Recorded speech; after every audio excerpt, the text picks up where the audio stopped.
Pakar hukum Rizky Fernando menilai soal pengakuan Yosef terkait kunci pintu rumah korban kasus Subang itu sangat tidak logis. Namun sebelum lanjut, bisalah kalian tekan tombol subscribe terlebih dahulu dan tonton videonya sampai habis agar kalian tidak setengah-setengah dalam mendengar berita. Oke, kalau sudah, mari kita lanjut. Dalam program Aiman Kompas TV beberapa waktu lalu, Yosef yang merupakan saksi kunci pembunuhan ibu dan anak di Subang sempat menyatakan bahwa saat pulang ke TKP pada 18 Agustus pagi, dirinya sempat melihat kunci masih tergantung dari dalam dan pintu sudah terbuka. Yosef juga mengungkapkan bahwa kunci rumah hanya dipegang Tuti. Ia pun menjelaskan saat hendak meninggalkan rumah sekitar pukul 21, korban Tuti sempat meminta agar Yosef menslot besi pintu rumah. Namun, saat ditanya Kapolres Subang beberapa waktu lalu perihal mengapa pintu terbuka, Yosef menjawab, mungkin istrinya yang membuka.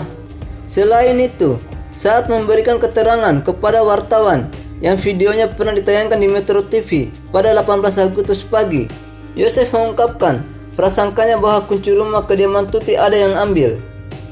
Terkait hal itu, Rizky Fernando membuat beberapa pertanyaan hukum untuk membuat kasus ini semakin jelas dan dipahami masyarakat luas.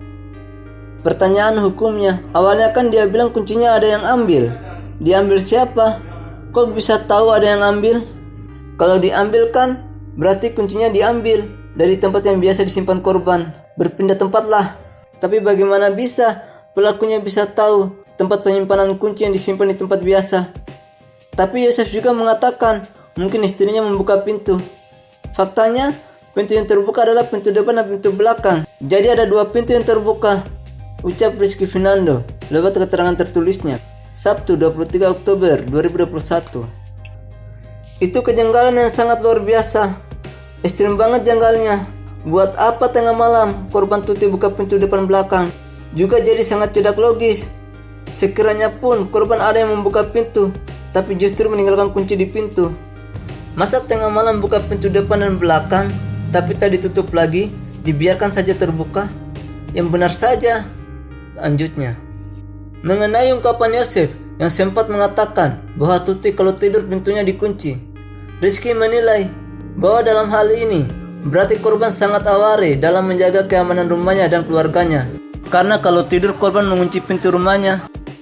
Rizky Fernando juga menilai soal keterangan Yosef yang kemungkinan pintu belakang rumah itu dibuka korban pada malam hari lalu dibiarkan terbuka begitu saja tanpa ditutup kembali dan kuncinya dibiarkan tergantung di gagang pintu. Ini kan sama aja mengundang penjahat masuk, atau hewan-hewan melata seperti ular dan sejenisnya bisa aja masuk. Kan tak jauh dari TKP ada kebun, juga lokasi TKP sepi pas malam hari. Korban tidak sebodoh itu, apalagi ada anaknya Amalia. Dia pasti mau melindungi anaknya.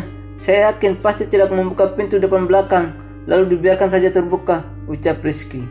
Jadi, alasan kunci ada yang ambil atau mungkin korban Tuti ada bukain pintu pada malam itu sangat tidak logis. Karena alasannya juga harus logis, karena benar-benar di luar akal sehat. Karena yang terbuka itu pintu depan dan pintu belakang. Dan ini saya tidak habis pikir melihat fakta itu, dan kuncinya dibiarkan menggantung di pintu belakang. Yosef kan bilang ada yang ambil kuncinya. Ya, diduga pintu belakang itu dibuka pelakunya pakai kunci dari bagian depan.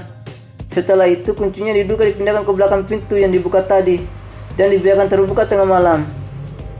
Karena korban marah tak mungkin melakukan itu, membiarkan rumahnya tidak dikunci dan pintu depan belakang dibiarkan terbuka begitu saja. Jadi sanksi lagi dengan ini, ucapnya. Nah, gimana pendapat kalian guys? Berikan jawaban kalian di bawah kolom komentar. Terima kasih telah menonton video kami. Jangan lupa like, comment, dan subscribe, serta nyalakan lonceng notifikasi. Oke, sampai bertemu video kami selanjutnya.